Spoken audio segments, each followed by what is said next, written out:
Hello hello hello everyone, welcome to our channel let's practise together. आज का जो problem of the day है वो है रोटेट एरे। और कल जो है काफ़ी इजी क्वेश्चन दिया गया था रिवर्स ऑफ द एरे, इसलिए मैंने वो वीडियो नहीं बनाई है। तो अगर आपने कल वाले क्वेश्चन को बना लिया है तो इस क्वेश्चन में आप अपने उसी फंक्शन को रीयूज कर सकते हैं। तो रिवर्स में क्या करते थे हम लोग, दो पॉइंटर लेते थे, एक स्टार्टिंग और एक लास्ट में, और स्वैप करते हुए जाते थे और अपने पॉइंटर को आगे बढ़ाते जाते थे। ठीक है, सिंपल। यहाँ क्या करना है, रोटेट एरे। तो इसको रोटेट कैसे करेंगे हम लोग? तो पहला जो बेसिक अप्रोच क्या है कि हर एलिमेंट को हम एक एक बार रोटेट करेंगे जब तक मेरा डी तक ना पहुंच जाए। यानी कि अगर मैं एक बार रोटेट करता हूं तो ये क्या आ जाएगा, 3 4 5 और 1। क्योंकि बोला गया आपको एरे जो है ना सर्कुलर है। सर्कुलर का मतलब कि फर्स्ट एलिमेंट लास्ट में चला जाएगा, शिफ्ट हो जाएगा। अगर मैं इसी को डी को 2 है और एक बार रोटेट करना है तो चलो 3 4 5 1 2। तो अगर आप एक एक रोटेशन करोगे तो आपका ऑर्डर कैसे चला जाएगा? अगर मेरा एन एरे का साइज है और डी मुझे गिवन है तो order of n into d चला जाएगा। तो हमें ऑर्डर ऑफ एन में बनाना है। कैसे बनाएंगे हम लोग इस क्वेश्चन को ऑर्डर ऑफ एन में? जी हाँ, कल हमने सीखा था रिवर्स, तो हम लोग उसी फंक्शन को यूज करने वाले हैं यहाँ पे रिवर्स करने के लिए। अब रिवर्स कैसे करेंगे? जितना भी आपको डी एलिमेंट दिया गया ना, सबसे पहले उस एलिमेंट को रिवर्स कर दो। जैसे कि 1 और 2 दिया हुआ है, यहाँ पे डी कितना है, 2 है, यानी कि स्टार्टिंग के दो ही एलिमेंट को लेना है। तो सिर्फ दो एलिमेंट को रिवर्स कर दो और बाकी को एज इट इज छोड़ दो। अब उसके बाद क्या करना है, सेकंड स्टेप में आगे का डी तो हो गया, अब हम लोगों को पीछे वाले डी को पे जाना है, यानी कि जितने भी रेस्ट ऑफ द एलिमेंट्स बचे हुए हैं। ठीक है, यानी कि 2 और 1 ऐसे था, 3 4 5 को रोटेट कर देना है, 5 4 3 बन जाएगा। And finally we will rotate the whole array. अब पूरे के पूरे को रोटेशन करो, 3 4 5 1 एंड 2। देखो मेरा आंसर मिल गया ना, बस। तो हमें 3 बार रिवर्स करना है, पहले जितने डी एलिमेंट्स दिए हुए हैं उसको, रेस्ट ऑफ द एलिमेंट्स को, and finally the complete array को। इससे आपका आंसर हो जाएगा। ठीक है, तो अगर आप रिवर्स फंक्शन बनाए हुए हैं पहले और आपको बोला जा रहा है कि आप एसटीएल के कोई भी फंक्शन को यूज ना करो, आप अपना वो रिवर्स वाला फंक्शन आसानी से यूज कर लेना। मैं क्या करता हूँ यहाँ पे, मान के चलता हूँ कि मुझे एसटीएल फंक्शन यूज करने का यहाँ पे परमिशन है, तो हाँ मैं रोटेट फंक्शन डायरेक्ट यूज नहीं कर रहा हूँ। आपको बता दूं कि एसटीएल में रोटेट नाम का भी ऑलरेडी एक फंक्शन दिया गया है, जहाँ पे हम लोग डायरेक्टली एक लाइन में इस क्वेश्चन को बना सकते हैं। लेकिन मैं आपको यहाँ पे लॉजिक समझाना चाह रहा था कि आप क्या करोगे, 3 बार में रिवर्स करके इस क्वेश्चन को बनाओगे, और रिवर्स का फंक्शन आपको ऑलरेडी पता है। तो अगर आपको क्वेश्चन में या इंटरव्यू में बोल दिया जाए कि आप एसटीएल लाइब्रेरी फंक्शन ना यूज करो, तो भी आप इस क्वेश्चन को आसानी से बना सकते हो।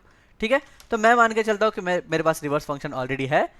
मैं क्या करूंगा, एरे डॉट बिगिन, कहाँ से कहाँ तक? तो कहाँ से कहाँ तक में मुझे पता है कि स्टार्टिंग के सिर्फ डी एलिमेंट को मुझे रोटेट करना है, तो मैं प्लस डी कर सकता हूँ यहाँ पे। तो मैं यहाँ पे क्या करूँगा, प्लस डी और डी के बाद वाले ब्रैकेट को हटा दूंगा।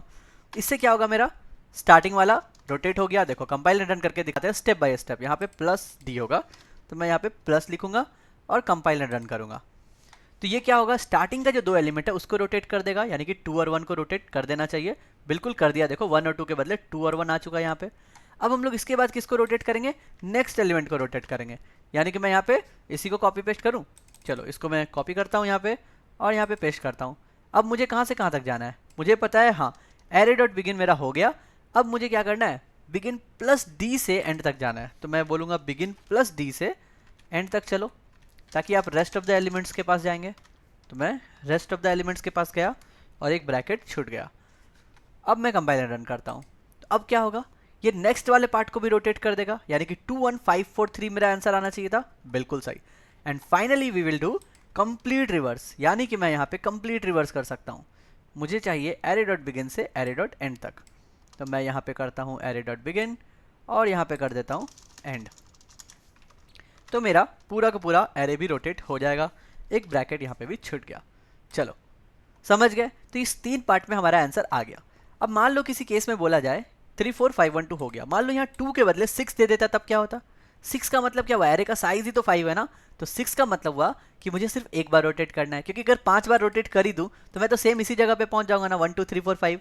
तो मैं क्या करूंगा, इस डी को यहीं पे चेंज कर देता हूं कि D will be nothing but D modulo मेरा एरे डॉट साइज। इससे क्या होगा, D modulo array dot size, इससे क्या होगा, अगर मेरा एलिमेंट 6 भी दे तब भी मेरा ये काम कर जाए। देखो अगर मैं यहाँ पे 6 देता हूँ और अगर मैं कंपाइल एंड रन करके दिखाऊँ तो भी मेरा यहाँ पे सही से काम हो जाना चाहिए। तो यहाँ पे बिल्कुल 2 3 4 1 5 दिया हुआ है, लेकिन अगर इस लाइन को मैं कमेंट कर दूँ तब क्या होगा, तब आ जाएगा आंसर में प्रॉब्लम। क्योंकि अब जो है वो रोटेट कैसे करेगा 6 टाइम, तो यहाँ पर आ जाएगा गड़बड़। 2 3 4 5 0, ये जीरो क्या है, गार्बेज वैल्यू उठा करके ले आया। तो इसी गार्बेज वैल्यू से बचने के लिए हमें क्या करना पड़ेगा, यहाँ पर सबसे पहले डी को अपने विद इन द लेंथ में लाना पड़ेगा जहाँ तक हम लोग को रोटेशन करना है। तो बस यही था। चलो हम लोग सबमिट करके देखते हैं कि अगर सारे टेस्ट केस हम लोग पास कर पा रहे हैं कि नहीं। तो बहुत ही ईजी लॉजिक था, आपको आई थिंक समझ में आ गया होगा।